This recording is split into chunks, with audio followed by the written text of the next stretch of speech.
রাজশাহী বিশ্ববিদ্যালয়ে 2 দিন ব্যাপী ন্যাশনাল ইউথ লিডারশিপ সামিট অনুষ্ঠিত হয়েছে।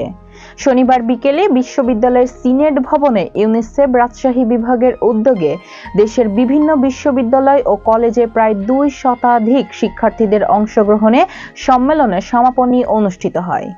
ইভেন্টটির এ বছরের থিম ছিল leadership in the face of global challenges, sustainability and invention.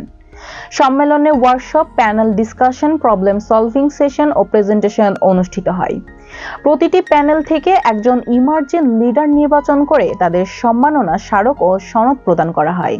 সমাপনী অনুষ্ঠানে উপস্থিত ছিলেন বিশ্ববিদ্যালয়ের উপাচার্য অধ্যাপক ডক্টর মাইন উদ্দিন ও অধ্যাপক ডক্টর মোহাম্মদ ফরিদ উদ্দিন খান, ছাত্র উপদেষ্টা আমিরুল ইসলাম কনক, রাবির office of the international affairs অধ্যাপক ডক্টর সাজ্জাতুর রহিম সহ আরো অনেকে।